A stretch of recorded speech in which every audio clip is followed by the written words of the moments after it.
राजस्थान के अलवर जिले के बहरोड़ में एक दिल दहला देने वाली वारदात सामने आई, जहां रिश्तों के खून की खौफनाक साजिश ने सबको झकझोर कर रख दिया। यह कहानी किसी फिल्मी पटकथा से कम नहीं लगती, बिल्कुल वैसे ही जैसे कर्ज फिल्म में राजकिरण की हत्या की साजिश रची गई थी। पुलिस ने जकराना गांव के पास 1 अप्रैल को हुई स्कॉर्पियो टक्कर से युवक की मौत के मामले में चौंकाने वाला खुलासा किया। यह कोई साधारण दुर्घटना नहीं थी, बल्कि एक सोची समझी हत्या थी, जिसमें ऐसे लोगों का हाथ था जिन पर कोई शक भी नहीं कर सकता था।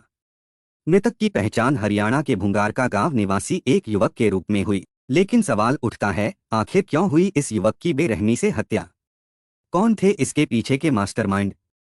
और क्या था इस खौफनाक साजिश का पूरा सच? चलिए जानते हैं इस रहस्यमयी हत्याकांड की पूरी कहानी इस वीडियो में। नमस्कार मेरे प्यारे भाइयों और बहनों, मैं विवेक कुमार। क्राइम की कहानी के नए एपिसोड में आप सभी लोगों का हार्दिक स्वागत है।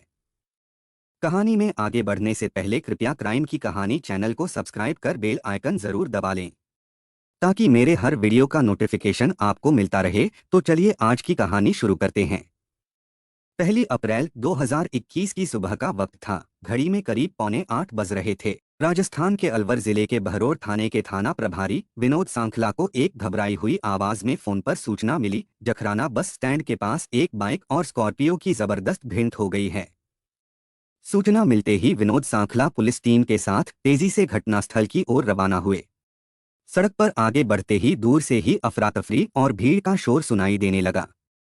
जब पुलिस मौके पर पहुंची तो वहां लोगों का हुजूम उमड़ा हुआ था। पुलिस को देखते ही भीड़ थोड़ा पीछे हट गई, लेकिन चारों ओर चिंता और बेचैनी के भाव झलक रहे थे।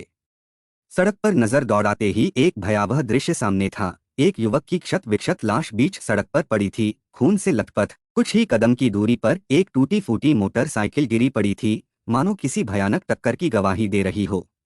प्रत्यक्षदर्शियों ने पुलिस को बताया कि नीमराना की तरफ से तेज रफ्तार में आती स्कॉर्पियो ने जानबूझकर मोटरसाइकिल को टक्कर मारी थी। टक्कर इतनी जोरदार थी कि बाइक सवार हवा में उछलकर दूर जा गिरा। कुछ पल के लिए सड़क पर सन्नाटा पसर गया, लेकिन इससे पहले कि कोई कुछ समझ पाता, स्कॉर्पियो यू टर्न लेकर वापस आई और बेरहमी से सड़क पर पड़े युवक को कुचलते हुए फरार हो गई। इस खौफनाक मंजर को देखकर मौजूद लोग स्तब्ध रह गए। कुछ ने हिम्मत जुटाकर गाड़ी का पीछा करने की कोशिश की, लेकिन स्कॉर्पियो तेज रफ्तार में आंखों से ओझल हो चुकी थी। गाड़ी के टायर जब युवक के सिर से गुजरे तो खून का फव्वारा सड़क पर फैल गया और देखते ही देखते उसका सिर बुरी तरह कुचल गया। मौके पर खड़े लोग यह भयावह दृश्य देखकर सिहर उठे। स्कॉर्पियो सवार तभी रुके जब उन्हें यकीन हो गया कि बाइक सवार की मौत हो चुकी है। इसके बाद वे निश्चिंत होकर उसी सड़क से तेज रफ्तार में भाग निकले।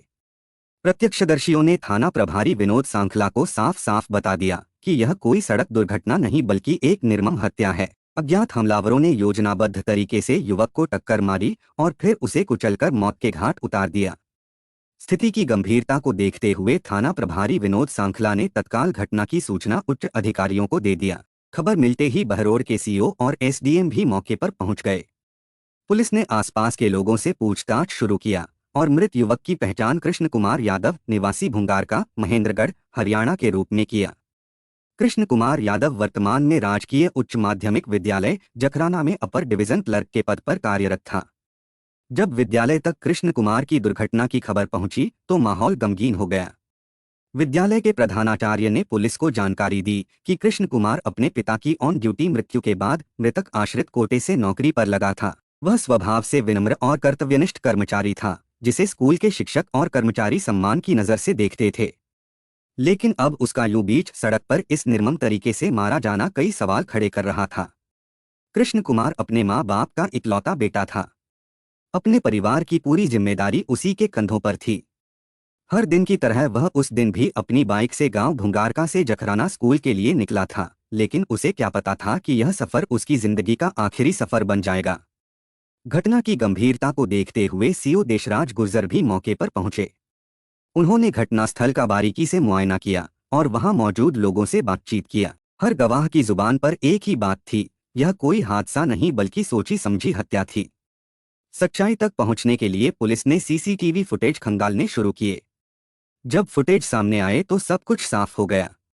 प्रत्यक्षदर्शियों ने जो बताया था वह पूरी तरह सच निकला। कैमरे में रिकॉर्ड हुआ कि स्कॉर्पियो सवारों ने कृष्ण कुमार को पहले टक्कर मारी, फिर यू टर्न लेकर उसे कुचल दिया। यह एक सोची समझी साजिश थी, एक हत्या जिसे एक दुर्घटना का रूप देने की कोशिश की गई थी। लेकिन हत्यारों की चालाकी नाकाम हो गई। लोगों ने सब कुछ अपनी आंखों से देखा था और अब सीसीटीवी फुटेज ने भी सच को उजागर कर दिया था। जैसे ही कृष्ण कुमार यादव की हत्या की खबर उसके परिजनों तक पहुंची, घर में कोहराम मच गया। परिवार वालों का रो रोकर बुरा हाल था। मृतक के घर वाले और रिश्तेदार घबराए, दुखी और गुस्से से भरे हुए तुरंत घटनास्थल की ओर दौड़ पड़े। जैसे ही वे पहुंचे, उनकी नजर सड़क पर बिखरे खून और टूटी फूटी बाइक पर पड़ी। कृष्ण कुमार के माँ बाप अपने बेटे की निर्मम हत्या का दृश्य देखकर फूट फूट कर रोने लगे। गांव और रिश्तेदारों का गुस्सा फूटने लगा कि आखिर किसने और क्यों ली कृष्ण कुमार की जान। पुलिस ने मृतक के परिजनों से पूछताछ की ताकि यह पता लगाया जा सके कि कृष्ण कुमार की किसी से रंजिश थी या उसे किसी से खतरा था। इसके बाद पुलिस ने शव को पोस्टमार्टम के लिए भेज दिया। पोस्टमार्टम के बाद शव परिजनों को सौंप दिया गया। गमगीन माहौल में घर वालों ने बेटे की अंतिम विदाई की तैयारी शुरू किया। उधर मृतक के परिजनों की शिकायत पर बहरोड थाने में कृष्ण कुमार यादव की हत्या का मामला दर्ज कर लिया गया। हत्या की गुत्थी सुलझाने के लिए थाना प्रभारी विनोद सांखला, एसआई सुरेंद्र सिंह और अन्य पुलिसकर्मियों की टीम ने सीसीटीवी फुटेज और स्कॉर्पियो गाड़ी के नंबरों के आधार पर तेजी से जांच शुरू कर दिया। सबसे पहले पुलिस ने स्कॉर्पियो के रजिस्ट्रेशन नंबर के जरिए सभी थानों को सतर्क कर दिया और उस गाड़ी की जानकारी साझा करने को कहा। कुछ ही देर बाद जयपुर पुलिस से अहम सूचना आई। वही स्कॉर्पियो पावटा जयपुर में खड़ी मिली। पुलिस को अब यकीन हो गया कि हत्यारे ज्यादा दूर नहीं हैं। बहरोड पुलिस टीम तुरंत पावटा जयपुर पहुंची और स्कॉर्पियो को जब्त कर लिया। मौके पर दो युवक अशोक और पवन मेघवाल भी मौजूद थे, जिन्हें पुलिस ने हिरासत में ले लिया। इसके अलावा स्कॉर्पियो के मालिक अजीत, जो कि भुंगारका का रहने वाला था, को भी पुलिस ने दबोच लिया। थाने में पुलिस ने सभी आरोपियों से सख्ती से पूछताछ शुरू किया, लेकिन अशोक और पवन मेघवाल बार बार एक ही कहानी दोहरा रहे थे। हमारी कृष्ण कुमार से कोई दुश्मनी नहीं थी, वह अचानक हमारी गाड़ी से टकरा गया। एक्सीडेंट के बाद हम घबरा गए, हड़बड़ाहट में गाड़ी घुमाई तो कृष्ण कुमार पर चढ़ गई। हमें डर था कि लोग हमें पीट ना डालें, इसलिए हम गाड़ी लेकर भाग गए। लेकिन पुलिस को उनकी यह कहानी हजम नहीं हो रही थी। सीसीटीवी फुटेज और प्रत्यक्षदर्शियों के बयान कुछ और ही कहानी बयां कर रहे थे। जब पुलिस ने भुंगारका निवासी अजीत से पूछताछ की तो उसने एक चौंकाने वाला खुलासा किया। अजीत ने बताया कि उसने यह स्कॉर्पियो गाड़ी 1,80,000 रुपए में सन्नी यादव को बेच दी थी। लेकिन दिलचस्प बात यह थी कि सन्नी ने यह गाड़ी अशोक के नाम पर खरीदी थी। अजीत ने जैसे ही सन्नी यादव का नाम पुलिस को बताया, जांच की दिशा पूरी तरह बदल गई।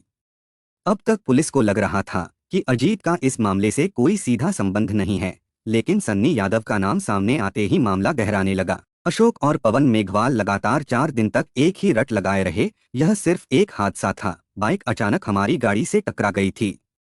घबराहट में गाड़ी घुमा दी, जिससे कृष्ण कुमार उसके नीचे आ गया। डर की वजह से हम वहां से भाग निकले। पहले तो पुलिस को भी लगने लगा था कि कहीं यह सच में महज एक सड़क दुर्घटना तो नहीं।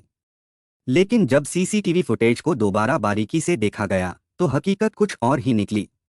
वीडियो में साफ दिख रहा था, स्कॉर्पियो जानबूझकर बाइक से टकराई थी। एक्सीडेंट के बाद स्कॉर्पियो को यू टर्न लेकर वापस लाया गया और फिर निर्ममता से कृष्ण कुमार को कुचल दिया गया। अब यह साफ हो गया था कि यह सिर्फ एक हादसा नहीं बल्कि एक सुनियोजित हत्या थी। हत्यारों ने इसे एक दुर्घटना का रूप देने की कोशिश की थी, लेकिन सीसीटीवी फुटेज ने उनकी साजिश को बेनकाब कर दिया। अब तक झूठी कहानी गढ़ रहे अशोक और पवन मेघवाल पुलिस के सवालों से बचने की पूरी कोशिश कर रहे थे। लेकिन जब पुलिस अधिकारियों ने अपना असली पुलिसिया रूप दिखाया तो उनकी हिम्मत जवाब दे गई। जैसे ही पुलिस ने सख्ती बढ़ाई, वे घबराकर टूट गए और सच उगल दिया। उन्होंने कबूल कर लिया कि यह कोई हादसा नहीं था, बल्कि उन्होंने कृष्ण कुमार यादव की जानबूझकर हत्या की थी। इसके बाद उन्होंने हत्या की पूरी कहानी बयां कर दिया। हरियाणा के नांगल चौधरी इलाके के भुंगारका गांव में रहने वाला कृष्ण कुमार यादव अपने माता पिता का इकलौता बेटा था। उसकी 4 बहनें थीं, जिनकी शादी हो चुकी थी और वे अपनी अपनी ससुराल में थीं। कृष्ण कुमार की शादी कुसुमलता यादव से हुई थी और दोनों एक सामान्य शांतिपूर्ण जिंदगी जी रहे थे। पिता की ऑन ड्यूटी मृत्यु के बाद सरकारी नियमों के तहत मृतक आश्रित कोटे से उसे क्लर्क की नौकरी मिल गई और वह राजकीय उच्च माध्यमिक विद्यालय जखराना में अपर डिवीजन क्लर्क के पद पर कार्यरत था। कृष्ण कुमार के पड़ोस में उसके चाचा मुकेश यादव रहते थे। उनके बड़े बेटे सन्नी यादव ने जब 10वीं कक्षा में फेल होने के बाद स्कूल छोड़ दिया तो वह किसी काम धंधे में नहीं लगा। उसकी आवारा संगत और बेरोजगारी उसे अपराध की ओर धकेलने लगी। सन्नी को सबसे ज्यादा जलन कृष्ण कुमार से थी, क्योंकि कृष्ण कुमार पढ़ा लिखा था, सरकारी नौकरी कर रहा था और उसका परिवार ठाठ बाट से रह रहा था। वहीं सन्नी के पास कोई स्थायी काम नहीं था और वह सिर्फ अपने पिता की जमीन पर निर्भर था। सबसे बड़ी बात, कृष्ण कुमार के पास करोड़ों रुपए की संपत्ति थी।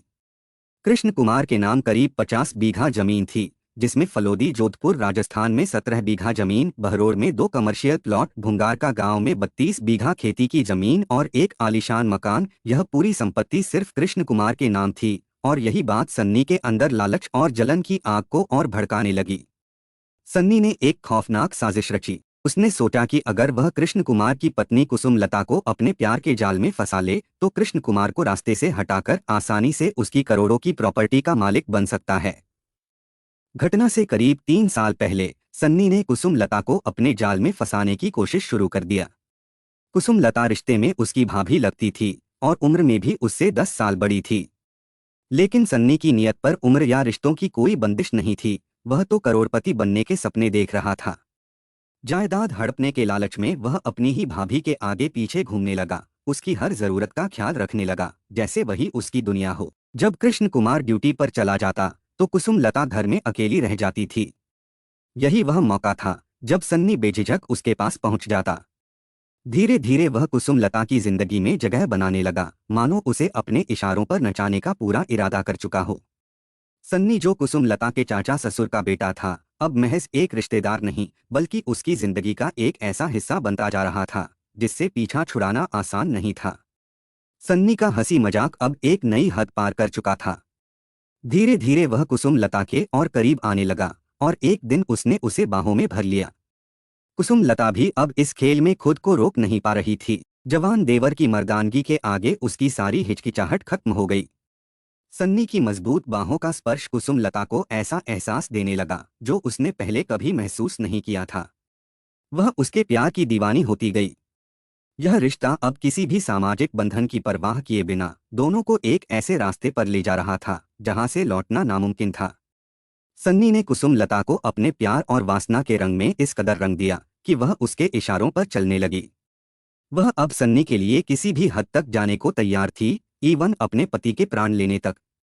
आज से करीब 1.5 साल पहले सन्नी ने कुसुम लता के सामने एक खौफनाक प्रस्ताव रखा। उसने कहा, कुसुम, अगर तुम रात में कृष्ण कुमार को बिजली का करंट देकर मार डालो तो हमारे बीच कोई तीसरा नहीं रहेगा। पति की जगह तुम्हारी नौकरी भी लग जाएगी। फिर मैं तुमसे विवाह कर लूंगा और हम दोनों ऐशो आराम की जिंदगी जिएंगे। ठीक है सन्नी, मैं पति को रास्ते से हटाने का इंतजाम करती हूँ। कुसुम लता ने शरारती हंसी के साथ कहा। अब वह पूरी तरह सन्नी के इशारों पर चलने लगी थी। देवर के प्यार ने उसे इस हद तक अंधा कर दिया कि वह अपने ही पति की हत्या का मौका तलाशने लगी। फिर वह रात आ ही गई जब कुसुम लता ने अपने घिनौने इरादे को अंजाम देने की कोशिश किया। कृष्ण कुमार गहरी नींद में था और कुसुम लता के लिए यह सही मौका था। उसने बिजली के करंट का इंतजाम किया और जैसे ही उसने झटका दिया, कृष्ण कुमार दर्द से तड़प उठा। लेकिन मौत अभी उससे कोसों दूर थी। करंट लगते ही कृष्ण कुमार की आंखें खुल गईं। वह घबराकर उठ बैठा, मगर कुसुम लता ने फौरन बहाना बना दिया, शायद कूलर में करंट आ गया है। कृष्ण कुमार को कुछ शक तो हुआ, लेकिन उस वक्त वह यह नहीं समझ पाया कि उसकी अपनी ही पत्नी उसे मौत के मुंह में धकेलने की साजिश रच रही थी। करंट का झटका उसे जरूर लगा था, मगर वह अब भी जिंदा था। सन्नी यादव ने कुसुम लता की नाकाम कोशिश पर झुंझलाते हुए कहा, कुसुम, अब और देर नहीं कर सकते। जल्द से जल्द कृष्ण का खात्मा करना होगा। कुसुम लता ने बेपरवाही से मुस्कुराते हुए जवाब दिया, तुम ही किसी से यह काम करवा दो, मैं तुम्हारे साथ हूँ। अब दोनों के दिमाग में बस एक ही ख्याल था, कृष्ण कुमार को रास्ते से हटाना। उनकी साजिश गहरी होती जा रही थी। कृष्ण कुमार जब ड्यूटी पर चला जाता तो कुसुम लता और सन्नी व्हाट्सएप कॉल पर लंबी बातचीत करते। वे हर पहलू पर चर्चा कर रहे थे, हर संभव तरीका सोच रहे थे। सन्नी ने हाल ही में अपने छोटे भाई की शादी कर दी थी, मगर खुद अब तक कुंवारा था। उसकी असली मंशा ही कुछ और थी। वह करोड़ों की मालकिन कुसुम लता से शादी करके रातों रात अमीर बनना चाहता था। उसके लिए यह शादी प्यार का नहीं बल्कि दौलत और ऐशो आराम का सौदा थी। वह किसी भी कीमत पर करोड़पति बनने का सपना साकार करना चाहता था और इसके लिए उसे कृष्ण कुमार का जिंदा रहना गवारा नहीं था। एक दिन किसी ने कृष्ण कुमार को सन्नी और कुसुम लता के नाजायज रिश्ते की खबर दे दिया। यह सुनते ही उसके पैरों तले जमीन खिसक गई। बीवी और चचेरे भाई के इस विश्वासघात से वह भीतर तक हिल गया। गुस्से से तिलमिलाए कृष्ण कुमार ने जब कुसुम लता से इस बारे में पूछताछ की तो वह रोने धोने लगी। वह त्रियाचरित्र दिखाने लगी, बेवफाई के आरोप को झूठा साबित करने के लिए आंसुओं का सहारा लिया। मगर इस बार कृष्ण कुमार उसकी बातों में आने वाला नहीं था। एक बार शक की चिंगारी जल गई तो उसे बुझाना मुश्किल था। अब कृष्ण कुमार सतर्क हो गया। उसने अपनी बीवी और सन्नी पर नजर रखना शुरू कर दिया। वह जानना चाहता था कि उसके घर में कब से यह गंदा खेल खेला जा रहा था। कुसुम लता समझ चुकी थी कि कृष्ण कुमार अब पूरी तरह सतर्क हो गया है। उसने फौरन सन्नी को चेतावनी दी, अब हमें संभलकर चलना होगा। कृष्ण को जरा भी शक नहीं होना चाहिए। इसके बाद दोनों ने छिप छिप कर मिलना शुरू कर दिया। लेकिन अब हर मुलाकात डर के साए में होती। उन्हें हर वक्त यही चिंता सताने लगी कि कहीं कोई कृष्ण कुमार को उनकी हरकतों के बारे में ना बता दे। इधर कृष्ण कुमार भी अब कोई कसर नहीं छोड़ना चाहता था। उसने सन्नी को सख्त लहजे में कह दिया, मेरे घर आने की जरूरत नहीं है। दिलचस्प बात यह थी कि यह सच सिर्फ 3 लोगों के बीच सिमट कर रह गया, कृष्ण कुमार, कुसुम लता और सन्नी। बाहर की दुनिया को इस तूफान की भनक तक नहीं थी। किसी को अंदाजा नहीं था कि कृष्ण कुमार अपनी पत्नी और चचेरे भाई पर गुप्त रूप से नजर रख रहा था। अब जब कृष्ण कुमार यादव हर कदम पर सतर्क था तो कुसुम लता और सन्नी को उसे हटाने के लिए एक ऐसा तरीका चाहिए था जिससे उन पर कोई शक न जाए। दोनों ने सोचा विचारा और आखिरकार एक भयानक योजना बनाई, कृष्ण कुमार को एक्सीडेंट में मार डालने की योजना। इस तरह यह हत्या एक हादसे की तरह लगेगी और वे आसानी से बच निकलेंगे। राह का कांटा भी हट जाएगा और किसी को उन पर शक भी नहीं होगा। लेकिन इस साजिश को अंजाम देने के लिए पैसे की जरूरत थी। जब सन्नी ने इस काम में कुछ खर्चा आने की बात कही तो कुसुम लता भी पूरी तरह तैयार थी। उसने अपने नाम की 4 लाख रुपए की एफडी मार्च 2021 के दूसरे हफ्ते में तुड़वा दिया। बिना किसी हिचकिचाहट के कुसुम लता ने ये पूरे 4 लाख रुपए सन्नी को सौंप दिए। अब पैसा भी था और प्लान भी तैयार था, बस इंतजार था उस रात का जब कृष्ण कुमार को हमेशा के लिए रास्ते से हटा दिया जाएगा। साजिश अब अपने अंतिम चरण में थी। 18 मार्च 2021 को सन्नी ने अपने प्लान के मुताबिक भुंगारका के अजीत से 1,80,000 रुपए में एक स्कॉर्पियो गाड़ी एग्रीमेंट के तहत खरीदी। लेकिन गाड़ी अपने नाम पर लेने के बजाय उसने इसे अशोक कुमार के नाम पर लिया ताकि खुद पर कोई शक ना जाए। सन्नी ने अशोक को 2 छोटे मोबाइल और सिम कार्ड दिए जिससे उनकी बातचीत सिर्फ उन्हीं तक सीमित रहे। इन सिम और मोबाइल के जरिए ही अशोक और सन्नी के बीच संपर्क बना रहा। अब जब सब कुछ सेट हो चुका था तो सन्नी ने कृष्ण कुमार को मारने के लिए अशोक को 1.5 लाख रुपए कैश में दे दिए। अशोक ने सन्नी के कहने पर स्कॉर्पियो गाड़ी से कृष्ण कुमार का एक्सीडेंट करने की कई बार कोशिश की मगर हर बार वह नाकाम रहा। कृष्ण कुमार किस्मत से बचता रहा और यह साजिश अब और भी मुश्किल होती जा रही थी। जब अशोक लगातार असफल होता गया तो सन्नी को यकीन हो गया कि अब उसे एक और आदमी की जरूरत पड़ेगी। इसलिए 26 मार्च 2021 को राहुल ने अपने दोस्त पवन मेघवाल को भुंगारका के हरीश होटल पर बुलाया। वहीं पर राहुल ने अशोक की मुलाकात पवन से कराई। अब इस खेल में एक और मोहरा जुड़ चुका था। 26 मार्च 2021 की रात साजिश के ये 3 किरदार अशोक, राहुल और पवन मेघवाल हरीश होटल में रुके। शराब के दौर चले, खाना खाया गया और फिर पूरी रात वहीं बिताई गई।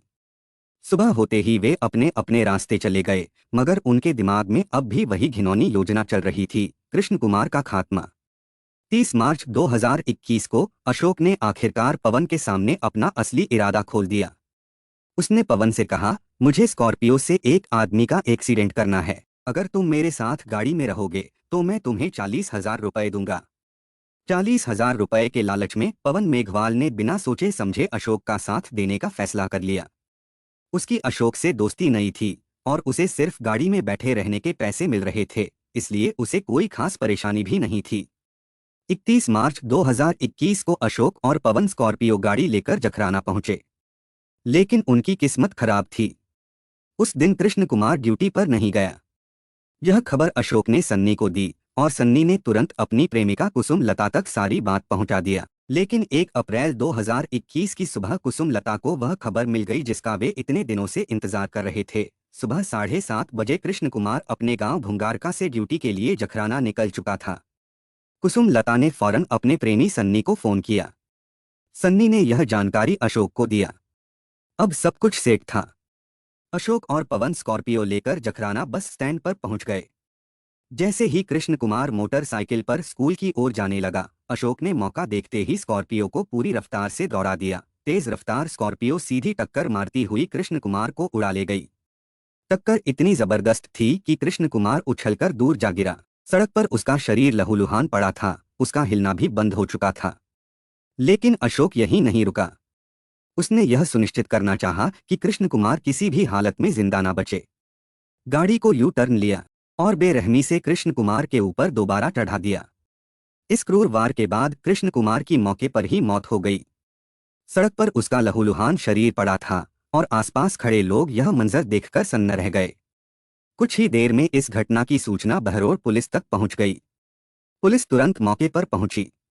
प्रत्यक्षदर्शियों ने इसे कोई साधारण हादसा नहीं बल्कि सोची समझी हत्या करार दिया। पुलिस ने मामले की गहराई से जांच शुरू की और धीरे धीरे इस घिनौनी साजिश की परतें खुलने लगीं। जल्द ही इस हत्याकांड का पूरा राज खुल गया। हत्या की साजिश बेनकाब हो चुकी थी। पुलिस ने इस मामले में अशोक कुमार और पवन मेघवाल को हिरासत में लिया और सख्ती से पूछताछ किया। आखिरकार दोनों ने सच उगल दिया। कृष्ण कुमार की हत्या के पीछे सन्नी और उसकी प्रेमिका कुसुम लता का हाथ था। इसके बाद पुलिस ने सन्नी यादव और कुसुम लता को भी गिरफ्तार कर लिया। जब पुलिस ने इन्हें अलग अलग बैठाकर पूछताछ की तो दोनों टूट गए और अपने गुनाह कबूल कर लिए। उन्होंने माना कि उन्होंने मिलकर कृष्ण कुमार को मौत के घाट उतारने की साजिश रची थी। पूछताछ के बाद पुलिस ने कुसुम लता, सन्नी यादव, अशोक यादव और पवन मेघवाल को बहरोड कोर्ट में पेश किया, जहां से चारों को न्यायिक हिरासत में भेज दिया गया। एक खौफनाक साजिश जो करोड़ों की संपत्ति और नाजायज रिश्ते की बुनियाद पर खड़ी थी, अब पूरी तरह उजागर हो चुकी थी। लेकिन अब इन सभी को अपने किए की सजा कानून के कटघरे में भुगतनी थी। आज की कहानी बस यही तक। अब बारी कमेंट पढ़ने की है। ममता सिंह मैम ने कमेंट किया है, ऐसे लोग मरते हैं तो दुख नहीं होता है। ऐसे औरतों के वजह से सही औरत को रोज कुछ ना कुछ झेलना पड़ रहा है। मैम आपके सपोर्ट और प्यार के लिए दिल से धन्यवाद। मीरा राय मैम ने कमेंट किया है, मैम आपके सपोर्ट और प्यार के लिए दिल से धन्यवाद। श्रेया वसानी जी ने कमेंट किया है, good afternoon sir. Good afternoon Shreya ji, आपके सपोर्ट और प्यार के लिए दिल से धन्यवाद। संजना मुखर्जी मैम ने कमेंट किया है, अपने ही क्लोज वंस ने इतनी बेरहम कांड किया। मैम आपके सपोर्ट और प्यार के लिए दिल से धन्यवाद।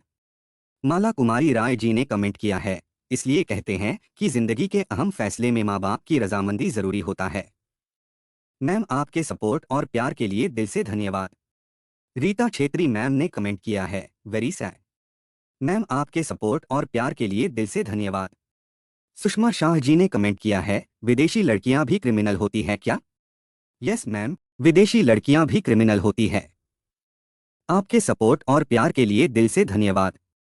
रोशनी मेहरा जी ने कमेंट किया है, बहुत ही दर्दनाक स्टोरी सर, आपने इस कहानी में जो कहा बिल्कुल सत्य कहा, वे राक्षस ही है। मैम आपके सपोर्ट और प्यार के लिए दिल से धन्यवाद। जमुना अटलूरी जी ने कमेंट किया है, वेरी सैड स्टोरी सर, आपके सपोर्ट और प्यार के लिए दिल से धन्यवाद। विवेक जी ने कमेंट किया है, सर आपके सपोर्ट और प्यार के लिए दिल से धन्यवाद। यास्मीन जी ने कमेंट किया है, नाजायज रिश्तों का यही अंजाम होता है, पर लोग समझते नहीं हैं। यास्मीन फ्रॉम यूएसए, मैम आपके सपोर्ट और प्यार के लिए दिल से धन्यवाद। कल्पना लिंबू जी ने कमेंट किया है, मैम आपके सपोर्ट और प्यार के लिए दिल से धन्यवाद। लोकेन राय जी ने कमेंट किया है, सैड कहानी। मैम आपके सपोर्ट और प्यार के लिए दिल से धन्यवाद। सरिता राय जी ने कमेंट किया है, मैम आपके सपोर्ट और प्यार के लिए दिल से धन्यवाद। कंचन पटेल जी ने कमेंट किया है, वेरी सैड स्टोरी। मैम आपके सपोर्ट और प्यार के लिए दिल से धन्यवाद। गणपत सिंह भाटी जी ने कमेंट किया है, क्या मिला पत्नी को मारकर, अब ना घर का ना घाट का, 2 मिनट क्षणिक सुख के लिए किसी की हत्या जैसा कदम मत उठाओ। सर आपके सपोर्ट और प्यार के लिए दिल से धन्यवाद। शब्बीर काबू जी ने कमेंट किया है, सर आपके सपोर्ट और प्यार के लिए दिल से धन्यवाद। मनोज प्रभाकर जी ने कमेंट किया है, लानत है ऐसे लोगों पर। सर आपके सपोर्ट और प्यार के लिए दिल से धन्यवाद। अनुज कुमार जी ने कमेंट किया है, बदमाश औरत की इसी प्रकार मौत होती है। सर आपके सपोर्ट और प्यार के लिए दिल से धन्यवाद। खुशी खान जी ने कमेंट किया है, लोग पाप धोने के लिए महाकुंभ जा रहे हैं और कुछ ऐसे भी लोग हैं जो स्पेशली पाप करने के लिए जा रहे हैं, क्या बात है। मैम आपके सपोर्ट और प्यार के लिए दिल से धन्यवाद। दीपा सिंह जी ने कमेंट किया है, बहुत दुखद भैया। मैम आपके सपोर्ट और प्यार के लिए दिल से धन्यवाद। गणेश सौद जी ने कमेंट किया है, पता नहीं लोग हत्या करने के बाद आराम से जी पाएंगे, पर यह गलत है। समस्या का समाधान हत्या से नहीं होता, और भी रास्ते हैं। सर आपके सपोर्ट और प्यार के लिए दिल से धन्यवाद। करिश्मा मौर्य जी ने कमेंट किया है, मैम आपके सपोर्ट और प्यार के लिए दिल से धन्यवाद। आज जी नाम की आईडी से कमेंट आया है, और करो शादी, ऐसा ही होना चाहिए ऐसी बेवकूफ लड़कियों के साथ। आपके सपोर्ट और प्यार के लिए दिल से धन्यवाद। राहुल जयकर जी ने कमेंट किया है, फर्स्ट लाइक कमेंट विवेक जी। सर आपके सपोर्ट और प्यार के लिए दिल से धन्यवाद। स्मितल जी ने कमेंट किया है, बहुत ही क्रूर और दर्दनाक भयावह है यह। मैम आपके सपोर्ट और प्यार के लिए दिल से धन्यवाद। नेहा चौधरी जी ने कमेंट किया है, हे भगवान ऐसी फैमिली किसी दुश्मन को भी ना मिले। मैम आपके सपोर्ट और प्यार के लिए दिल से धन्यवाद। तहर भाई जी ने पाकिस्तान से कमेंट किया है, सर आपके सपोर्ट और प्यार के लिए दिल से धन्यवाद। कमलेश विनाते जी ने कमेंट किया है, एपिसोड को नंबर दिया करो सर। ठीक है सर, इस काम को भी करता हूँ अगले वीडियो से। आपके सपोर्ट और प्यार के लिए दिल से धन्यवाद। मेरे कुछ भाई और बहन ऐसे भी हैं जो डेली के लिसनर है, हर वीडियो को देखते हैं और कमेंट करते हैं, जैसे डेविड सर, रूपा बिसोई जी, कविता सबकोटा जी, श्याम बहादुर गुप्ता जी, सनी भंडारी जी, रिद्धि ठक्कर जी, मोहम्मद उमर जी, ओलिवर मचाडो जी, निकिता अटलुरी जी, धर्मेंद्र दहिया जी, गणेश सौद जी और सभी भाई बहनों को शुक्रिया जो मेरे वीडियो को लाइक शेयर और कमेंट करते हैं।